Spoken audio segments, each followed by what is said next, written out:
Hello à tous, j'espère que vous allez bien. Aujourd'hui, on se retrouve pour le vignoble de Bugey. J'ai préféré dissocier le Bugey et la Savoie. On a souvent tendance à rattacher le Bugey à la Savoie, mais je trouvais qu'elle avait toute son importance à en faire une masterclass. Donc, un petit vignoble discret entre les Alpes, enfin la Savoie et le Jura, modeste par sa taille, mais riche à explorer. Donc, sans plus tarder, euh, faisons cette petite masterclass. Quelques informations clés à noter pour ce vignoble, donc situé uniquement dans le département de l'Ain. On avait pu voir que la Savoie avait 4 départements, on appelle ça un vignoble multidépartemental. Celui-ci est monodépartemental, donc dans la région de Auvergne-Rhône-Alpes, sur les contreforts du Jura. Donc c'est un vignoble assez morcelé et il s'organise autour de 3 sous-régions, si on peut dire ça. Donc on a au nord le Cerdon, au, au, au centre montagneux et au sud Belay. Alors pas Belay, je parle Belay de la ville, pas Belay l'appellation de Nice, hein, je tiens à préciser. Et également, hop, les lacs savoyards jouent un rôle essentiel euh, pour le vignoble de Belay, donc marqué aussi par la présence de plusieurs lacs comme le lac de Bourget, qu'on retrouve aussi en Savoie, aussi ceux de Nantua, alors pour vous les montrer, le grand lac de Bourget, et celui du Nantua un peu plus au nord, Barteran à côté de Cerdon si je ne me trompe pas. Donc ces plans d'eau jouent un rôle essentiel, hein. Toujours ils adoucissent les contrastes climatiques, réduisent les risques de gel et assurent une maturation plus lente, plus stable, plus régulière pour le raisin. Donc une véritable respiration pour la vigne dans ce climat assez montagnard. Et c'est toujours les allobroges, comme en Savoie, qui ont introduit la vigne dans le budget, donc dans toutes les Alpes du Nord. Je le rappelle, c'est un peuple celte bien avant les Romains qui occupait donc les Alpes du Nord et avant le 3e siècle avant Jésus-Christ. Donc ils sont considérés comme tous les premiers vignerons du budget de Savoie. On les surnomme les ancêtres vignerons de Bugey. Donc en termes de superficie du vignoble de Bugey, il était un peu compliqué à trouver puisqu'il est souvent rattaché à la Savoie, mais il fait environ 500 hectares. Il faut savoir qu'en 1870, le département de l'Ain comptait près de 20 000 hectares plantés de vignes, dont plus de 7 000 rien que dans le Bugey. Et forcément, ce patrimoine a été brutalement décimé par le phylloxéra, hein, comme vous le savez, ce minuscule puceron venu d'Amérique qui a ravagé les vignes au 19e siècle dans l'Europe. Et aujourd'hui, voilà, s'il veut bien, le vignoble de Bugey repose sur une cinquantaine de vignerons répartis sur des exploitations familiales euh, et de petite taille. Donc, parmi eux, on a une cave coopérative qui se distingue et assez historique, le caveau Bugiste, fondé en 67 à Vosgne. Pour vous situer, on est juste à côté de Vireux-le-Grand, entre le lac de Bourget et Vireux-le-Grand. Voilà, un véritable pilier du territoire. En termes de tendance de vente, les vins de Bugey se boivent là où ils sont nés, puisque la majorité de la production est consommée localement, euh, en particulier dans la région Rhône-Alpes. Seuls 4% des volumes franchissent les frontières françaises. En termes de circuit, la vente directe domine largement, 65% des bouteilles vendues par les vignerons eux-mêmes, et viennent ensuite la restauration 18%, la grande distribution 10%, et enfin le négoce qui représente 7%. Et enfin, dans le budget, malgré son relief protecteur et les lacs régulateurs, le vignoble n'échappe pas aux extrêmes climatiques d'année en année. Les vignerons doivent faire face à ces conditions toujours, on va dire, instables, faisant chaque millésime un véritable exercice pour eux.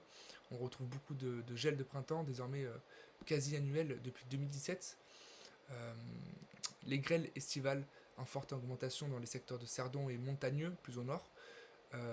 Bien sûr, les étés de plus en plus chauds et secs, donc assez compliqué dans les maturations pour un équilibre acidité et maturation. Les maladies fongiques, hein, bien sûr. Euh, et, voilà, et notamment en 2024, 50% des pertes, il y a eu 50% de pertes dans certaines parcelles. Donc pour vous parler un peu de terroir et géologie du vignoble de Bugey, donc il s'ancre sur les premiers contreforts du Jura méridional. Donc certains géographes appellent ça le Jura méridional sobrement. Donc ici la vigne et sur des sols principalement argilo-calcaires, sur un socle du coup géologique du Jurassique, du calcaire jurassique.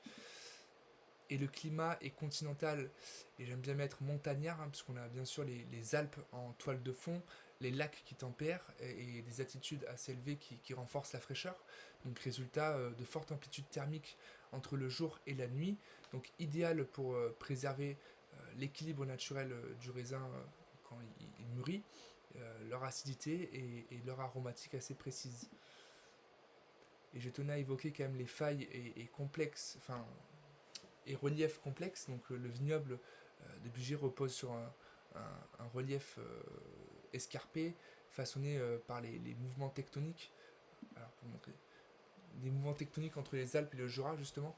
Donc on y retrouve des pentes assez abruptes, parfois inclinées à plus de 70%, entre 300 et 500 mètres, voire 600 mètres d'altitude, donc souvent exposées sud et sud-est. Donc en termes de cépage, avant tout, on va voir leur production. Dans le Bugey, 60% étant mousseux, les vins blancs représentent 23%, le rouge 14% et le rosé 3%. Donc j'ai bien dissocié les vins tranquilles rosés au mousseux, puisque je suppose que dans ces 60%, il y a une grande majorité de rosés de par le Bugey Cerdon.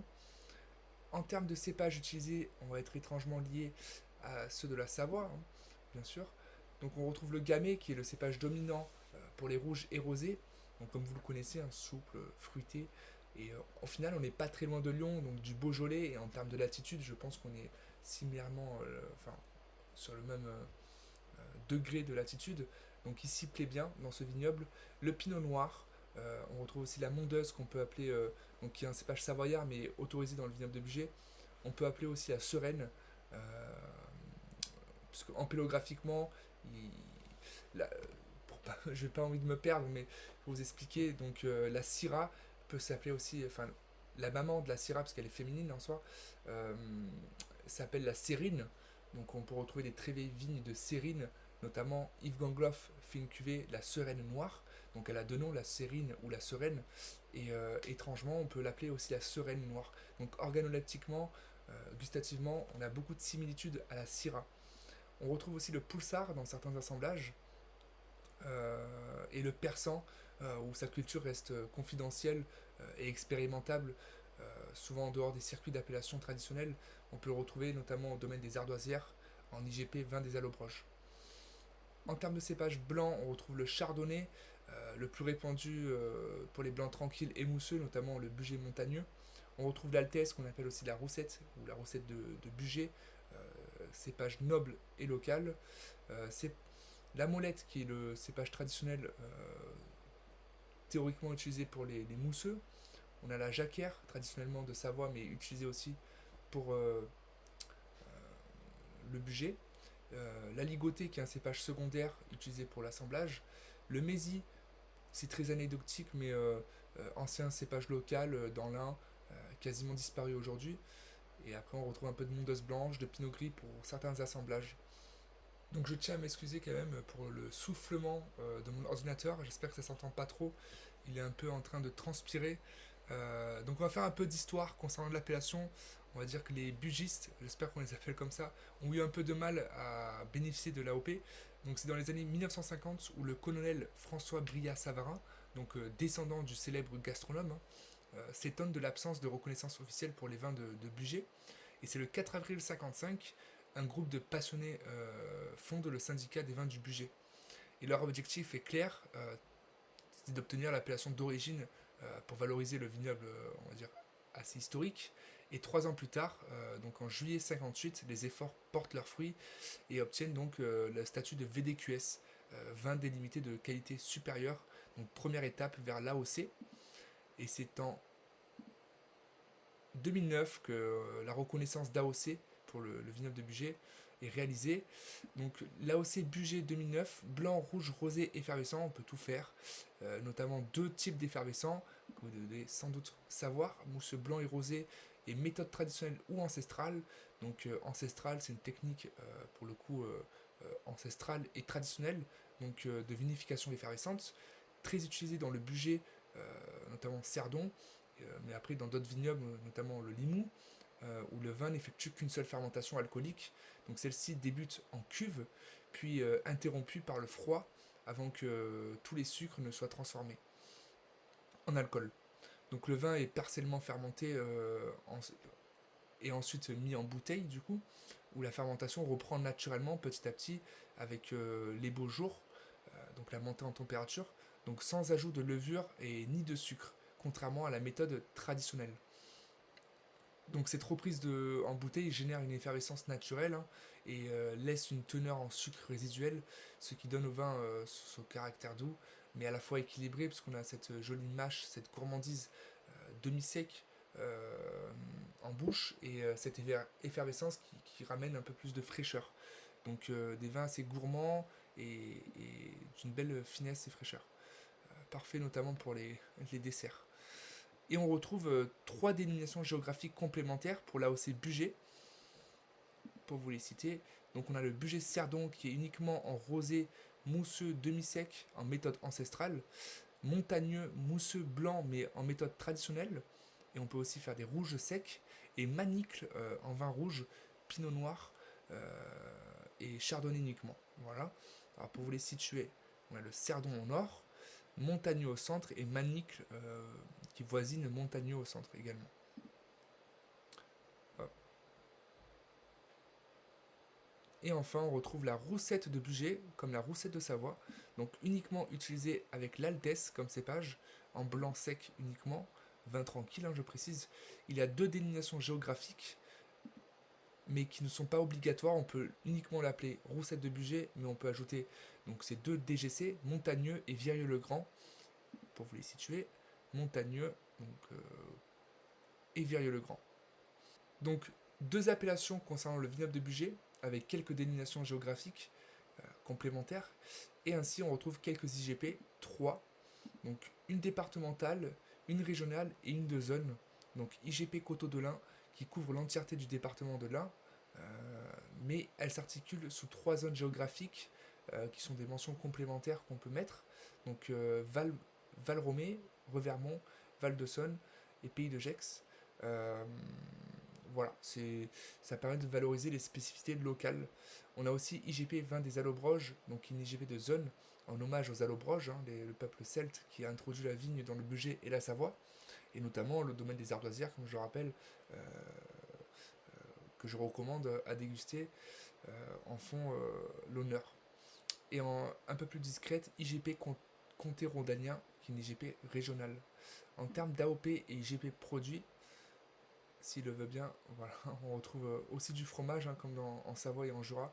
On a aussi du marc de Bugey qui est possible en AOP, eau de vie du vin de Bugey également. Et enfin, encore un peu d'histoire, le Brillat-Savarin vient de Bugey. Donc c'est Jean Anthelme Brillat-Savarin, donc célèbre gastronome et auteur du livre La physiologie, je vais dire la philosophie du vin, mais c'est du goût. Donc est né en 1755 à Belay, donc pas très loin de Virieu-le-Grand, un peu plus au sud. Et donc sa maison natale est toujours visible aujourd'hui, et ça crée un petit pôle touristique pour certains amateurs. Donc en hommage à son héritage gastronome, donc on a un fromage triple crème, porte aujourd'hui son nom, le Brillat-Savarin, créé donc dans les années 1930 par le fromager Henri Androuet. Comme ça, vous le saurez.